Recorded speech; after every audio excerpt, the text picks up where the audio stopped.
I think we have a pretty good idea who is going to be starting on USC's offensive line in 2026 when they kick off the season. That's because Alani Noa re-signed with USC just ahead of the deadline for guys who want to early enter into the NFL draft. So we got that taken care of. Tamir Robinson, he also re-signed, linebacker. Still waiting on Alex Graham. And is Lincoln Riley about to get serious with special teams? Talk about that coming up on this episode of Locked On USC.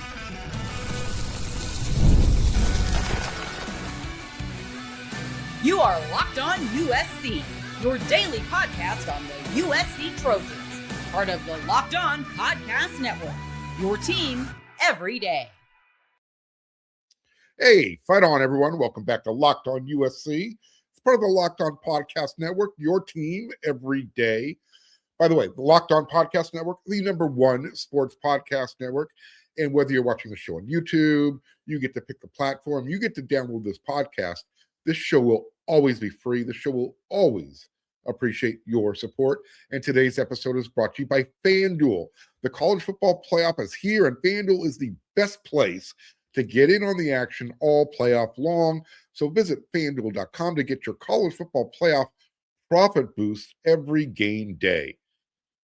So I'm not sure when you're watching this episode of Locked On USC, it's your first watch, I know that, but depending on the day, tomorrow is the deadline for the early entrant declarations for the 2026 NFL Draft. Maybe Alani Noa put his name into that hopper, got some feedback, said, hey, you probably go back to college for another year. Did some soul searching. He's back with the program. I guess we can assume that, like I said, he found out it would be best for him to come back to college for a year, whatever the reasons might be. I know what I said on yesterday's episode of Locked On USC, that I wasn't really feeling it based on what I had been told, and also, based on his actions towards the very end of the season. But I also know I said I'd be really happy if I was wrong about, that vibe. Well, I'm giddy. I'm happy as hell that I was wrong. I'm glad he's resigned, because it's not often. It's not very often where you get a 4-year starter on the offensive line. I mean, that's a rarity. And that's what Alani Noa is. I mean, he's a unicorn. He's a 6'3", 315-pound unicorn. And he's coming back to, I don't say to be the anchor of the offensive line, but he's a 4-year starter, assuming he's going to be the starter at right guard in 2026. I mean, he's not coming back to play a backup role. And yes, there'll be competition there, but I think it'll be really difficult to remove him from that spot. So with Noah resigning, that means USC's offensive line can essentially pick up where it left off, where it started in 2025, as one of the best offensive lines in the conference. And then, Zach Hansen was able to kind of MacGyver those guys through the season with all the injuries that were taking place. So, yeah, minor miracle what he was able to accomplish with those parts.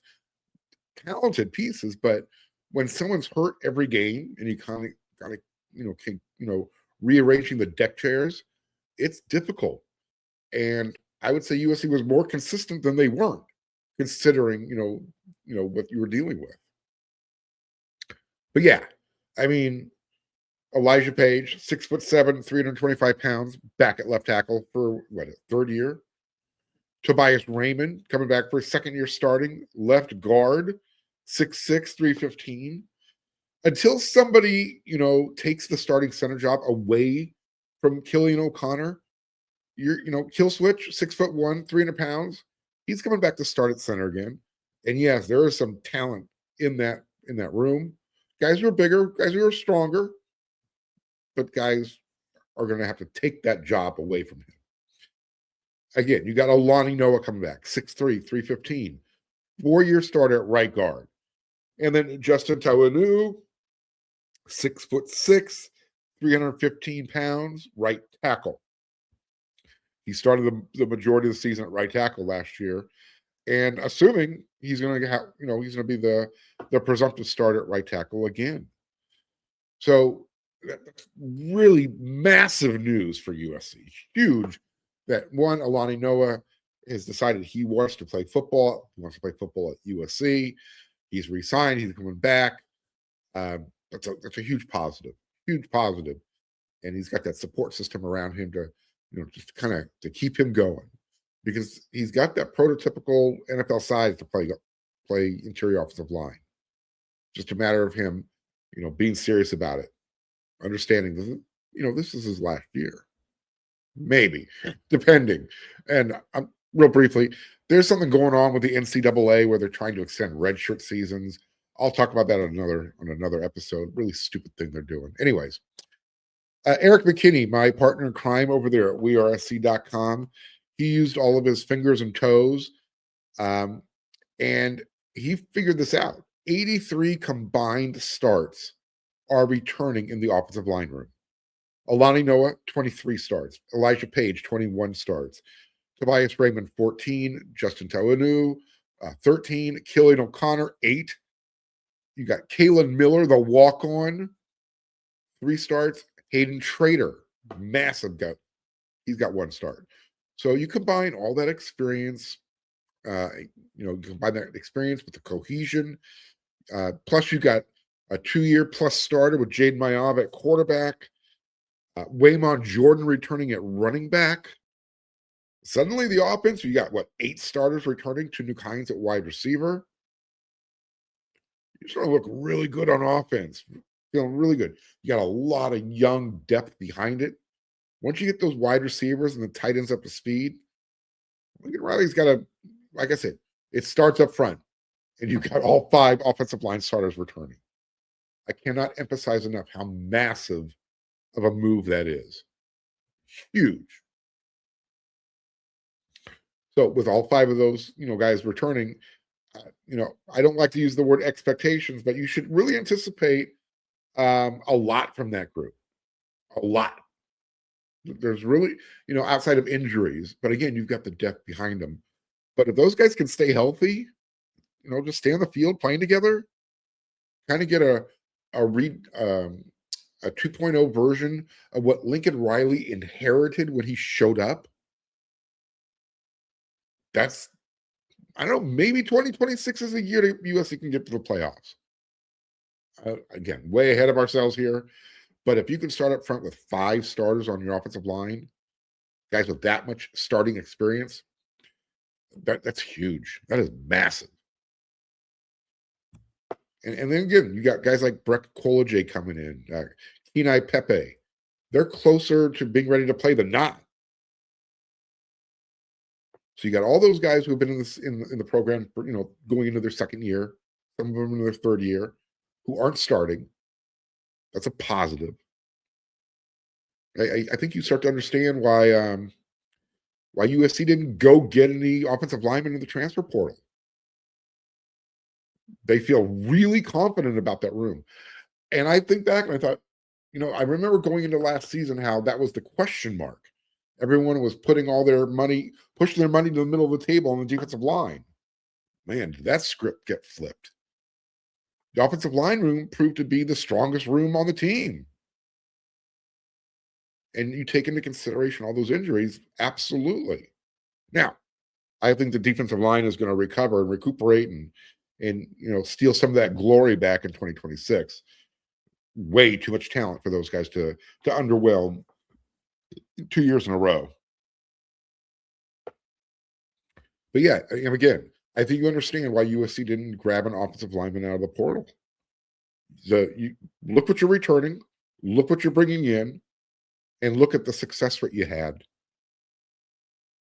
I mean, in Lincoln Riley's first 4 years, they averaged bringing in double figures out of the transfer portal. Year 1, 20 guys. Year 2, 14. Year 3, 17. Last year, they brought in 15 guys to the transfer portal. So far, 8. They might go 1 more. Another tight end. I don't know if that's going to be true. But it doesn't look like they're going to go. It does not look like they're getting into double digits this year. So of those 8, I mean, you're talking about a long snapper. You're talking about a punter, a quarterback who hasn't even played in college yet. that would be Carrington Pierce, Christian's younger brother. So yeah, they're not using the transfer portal anymore. That's what they meant about majoring in the high school recruiting, minoring in the transfer portal. You were, again, I was kind of hoping that they were going to go small on numbers on the transfer portal, but big on quality, really go all in, kind of like they did with the recruiting class. Not saying they didn't fill their needs. They did. But I guess it was the way they went about it that kind of like, all right, come on. You went all in, go all the way in. We'll see. You like Terrell Anderson. You like John Tez Williams. You like Alex Van Sumeren. I mean, you like everybody that they brought in, but they met specific needs. And again, they really like the young talent on this roster. So they're going with the folks that they brought to the dance. That's it. And that's okay. That's okay. So there's a lot of heat, a lot of smoke, a lot of talk circulating.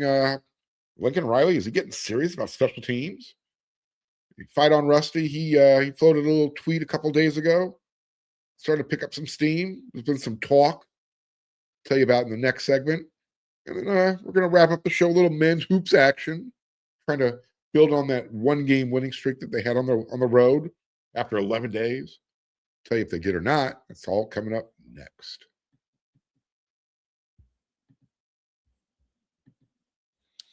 The college football playoff is here, and FanDuel is giving all customers even more ways to get in on the action every single game day of the playoffs.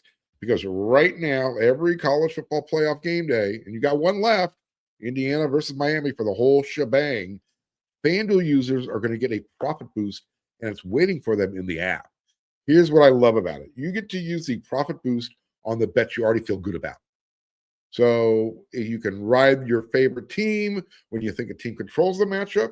You can take a shot on the underdog if you feel like an upset's coming. Or check this out. You can try and build a parlay around the players and the moments you think is going to decide the game. Then apply the profit boost and go after even bigger winnings. And when you win, FanDuel pays out instantly, which is perfect for college play for the playoff football. FanDuel is the best place to get in on the action all playoff long. So visit FanDuel.com to get your college football playoff profit boost every game day.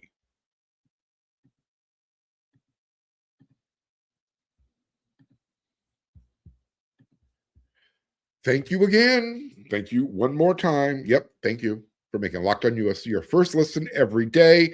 And thank you for making Locked On USC part of the Locked On Podcast Network, the #1 sports podcast network, your team every day.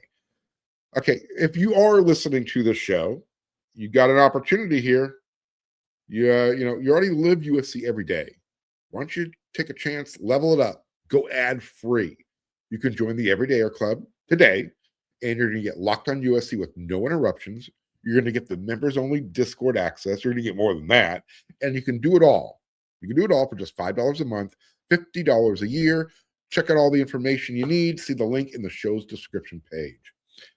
Is Coach Riley growing up as a head coach? Is that a fair question? You know how I feel about him. If he wants to be the best head coach he can be, I've been on that. I've been leading the bandwagon. Hire an offensive coordinator, play caller. And I understand the argument against. That's why you hired him, because of what he's able to do, scheming, getting guys, calling an offense. Absolutely true. That's one of his strengths. But the game's moving fast. As a head coach, too much going on. I would prefer him being involved in the offensive scheme, but getting somebody who can call the plays during the game. So Coach Riley can focus on everything that's going on during the game, not just, that play sheet that's in his hand. But baby steps. Again, there's a lot of talk regarding a former USC position coach coming back to USC to be its next special teams coordinator. Granted, Ryan Doherty still has the job. To my knowledge, he has not been let go. He is still USC's special teams coordinator. However, I think this is more than just special teams. I'll explain. Do you remember Mike Eckler? Coach Mike Eckler? Coach linebackers at USC when Lane Kiffin was USC's head coach back in 2013. Well, he's been at Nebraska. Before that, he was at Tennessee. He was Nebraska's special teams coach last year. He's really good at what he does. I mean, he's fantastic. He's on the level of like John Baxter. That's what he does, special teams. Well, Mike Eckler does more than special teams, actually. But when he is a coordinator, he knows how to he knows how to turn things around. He knows how to fix things. Another thing I like about him, and if you remember him when he was at USC, high energy, high octane guy. I mean, here's one way to describe. He's like a Brian Cushing type of octane energy. Yeah, he'll headbutt you. He won't be wearing a helmet. One of his players will be. He'll still headbutt you. That type of dude. Got a really long resume too. He's been doing this for a while. I mean, let's see. He started out as a grad assistant at Oklahoma. I spent a year there, did the same thing at LSU. He then was a linebackers coach at Nebraska. Same thing at Indiana. After Indiana, he was at USC for a year. Then he took his talents to Georgia, where he was the inside linebackers coach. He then parlayed that into becoming the defensive coordinator at North Texas. So, yeah, you see my wheels spinning right now. After that, he became the linebacker coach at North Carolina. Same thing at Kansas. Special teams coordinator back at North Texas, Tennessee, and again, most recently, special teams coordinator at Nebraska. So he's got defensive coordinator experience. He's got massive special teams coordinator experience. And he also specializes at the linebacker spot as a position coach. Sounds like a match made in heaven. No, I'm not saying he's USC's next defensive coordinator. What I'm saying is you can bring a guy in who can handle dual roles. Definitely handle special teams. Definitely have a role with the linebacker room with Rob Ryan, who is still USC's linebacker coach. So, I mean, one thing you'll say, well, Mark, dude moves around a lot. He's got commitment issues. He does. But he's also really highly sought after. When you don't leave Tennessee to go to Nebraska in a lateral move, unless you're going to get paid extremely well, and you're from Nebraska. So that kind of helped the Cornhuskers. I would love to have him come back to USC, be in charge of special teams this time around. If he can do as good a job as he did for the Huskers in 2025 at USC, that would be an amazing thing. So in 2024, Nebraska had their special teams ranked in the hundreds. They were terrible. They sucked. They were like USC in 2025. Terrible. Well, guess what happened in 1 year? Nebraska had the number one special teams units. They ranked in like the top 5 in I don't know how many different categories, but really impressive turnaround. Here's why it's going to be a tough pull if USC tries to make this happen. Okay. As I mentioned, born and raised in Nebraska. He's a native. Okay. He left Tennessee to come back home to be closer to his family, got paid really well. Now, when he took the job last year, this is what he said, quote, "This was a really unique opportunity. This is where I'm from. This is my home. My parents live in Fremont. My uncle Bob Martin was an All-American here. I grew up going to every one of these games. It's in your blood," end quote. So you're dealing with that. Does he want to leave Nebraska to come back to USC? He also has multiple years still left on his contract. A contract where he's reportedly making $625,000 per year. And I understand he's, behind the scenes, they're working on a raise and a new overall package for him. So if USC wants him, they want him bad enough, it's going to cost him a few pennies. I mean, look, you're probably going to have to say, hey, It's California, it's Southern California, cost of living much higher than Nebraska. Will $1 million a year get it done? Are you going to pay your special teams coordinator $1 million? I would, especially this guy, and especially if you can give him a dual role as a linebacker coach as well. You can give him one of those resume, tags, assistant defensive coordinator, works with inside line, whatever. You know what I'm talking about. But here's the thing. We know Lincoln Riley's philosophy when it comes to special teams. He likes all of his coaches to be involved. Okay, that's fine. I don't know if Coach Riley's going to change that philosophy anytime soon, but it would sure be nice to have a guy like Mike Eckler leading the whole thing. And again, working with the linebackers. Like I said, it would be a really cool twist, and all of a sudden, hey, guess what? USC's announcing their defensive coordinator. It's this guy. I mean, he's done it before. It's not out of the blue. I just don't think it's going to happen.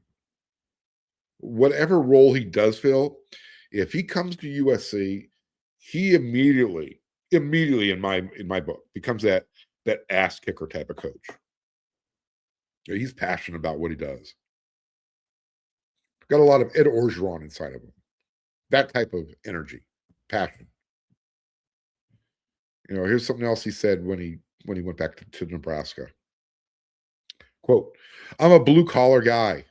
I'm not going to say we're going to do this, we're going to do that. We're going to put our pads on. We'll talk with we'll talk with our damn pads at the end of the year. We're going to look up. We're not going to look up until then." End quote. Okay. Head down, go to work. When the job is done, that's when you can look up. And the job's not done until the season's over. I love that. I love that attitude. He teaches a philosophy that special teams literally is going to translate to every position from the line of scrimmage. Doesn't matter what position you play. So when he went back to Nebraska, I was reading up on what he did. And here's something he said. "I made all the offensive guys stand up in the meeting room the other day. I said, fellas, guess what? Congratulations. You guys are now playing defense. How does that help a receiver when he's going out to block? Well, he might want to understand leverage, eye control, and all the techniques he has to combat to go against that. When they go to the NFL Combine, all they got is their technique and knowledge," end quote. Sign me up. Again, I don't want to get too far ahead of myself. It's just a lot of conjecture that they've been in communication. I don't know if they've done a formal interview, if he's been offered the job, but this would be a solid hire. Again, especially if he gets to have some input with the linebacker group. But if he can come in and have an immediate impact with that special teams group, getting the return guys to be more than just guys who fair catch, making sure guys aren't picking up, dumb penalties. Young players, the best way to catch your position coach's attention is to go ball out on special teams. I mean, you should be raising your hand saying, "Coach, I want to play special teams. I want to go hit somebody." And I get it on kickoffs. A lot of times it's just a wind sprint because there's so many touchbacks. What about punt return coverage? There's so many things you can do to contribute. And again, you can practice your fundamentals, your techniques, blocking, all that good stuff. Wrapping up with tackling. Keeping your eyes where they're supposed to be. All those things that Coach Eckler was talking about. So again, we'll see what happens. That would be a positive step in the right direction if I'm Coach Riley. And you have my permission. You have my blessing. Make it happen. I'm being sarcastic, folks. Some of you really take everything I say way too seriously. Hey, okay. One more segment to go. Let's talk a little bit of men's hoops. Did they win 2 in a row? They did. I'll tell you how they did it. It's coming up next.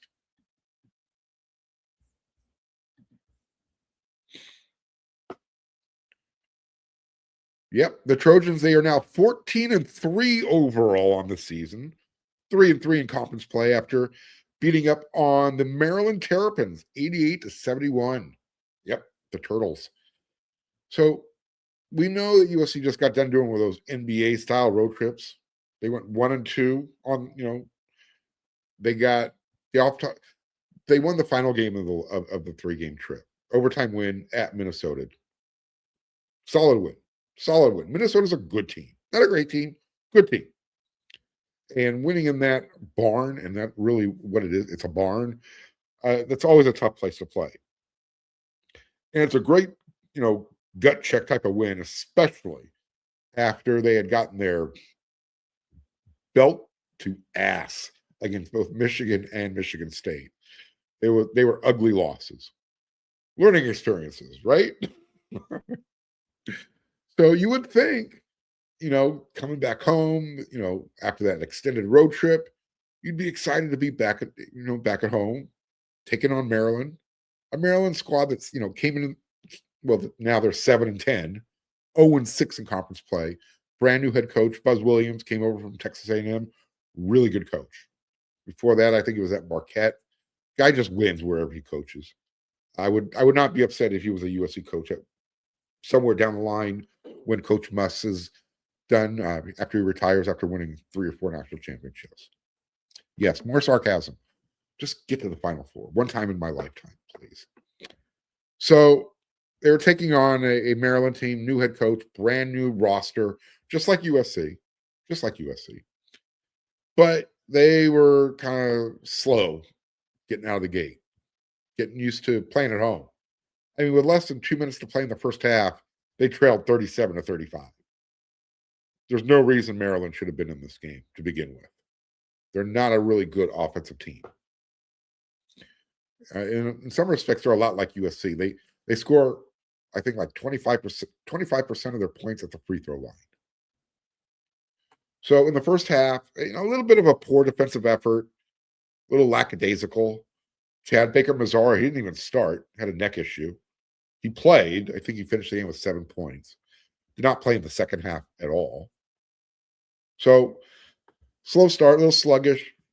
But that being said, they still took a 42-41 lead into halftime.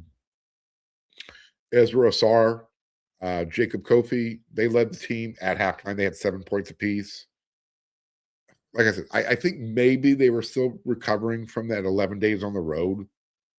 It's a long road trip for NBA players. It's a long road trip for college guys who, are also, bigger quotes, going to class. Now, with that being said, I believe USC was out of academic calendar at that point. Still in winter break, so these guys weren't really going to class. However, classes are back in session. I know they are today because you can see the student section. They represented themselves really well. In the second half, it still took another 5 minutes or so for the team to kind of wake up, and they did. When they finally woke up, they went on a 10-0 run, and it took them like a minute 45 to make that happen. And all of a sudden, they had a 58-52 lead. They never relinquished that lead. As I mentioned, no Chad Baker-Mazara in the second half. He was just playing cheerleader all game long. He could have played if they really, really needed him. I think they're saving him for their game against Purdue on Saturday. Yeah, number 5 Purdue. So no CBM. Next man up, Jordan Marsh, the smallest dude on the team. Great game. He was making all the big shots. 20 points, 4 for 9 from behind the arc. He showed up when you needed him. Jaden Brownell, again, he's an offensive threat.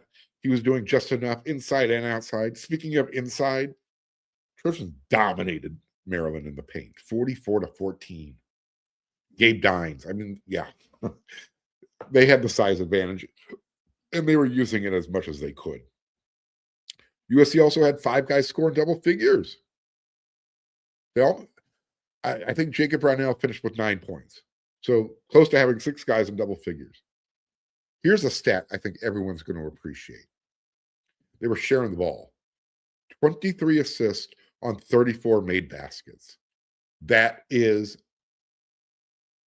That is team basketball. Making that extra pass, being selfless. Love it. Love when you see that. Yeah, I think they had 9 guys who played. At least of the 9 guys who played, there was at least 1 assist from all 9 guys. Other guys had more than that, obviously, but at least 9 guys had 1 assist, sharing the ball.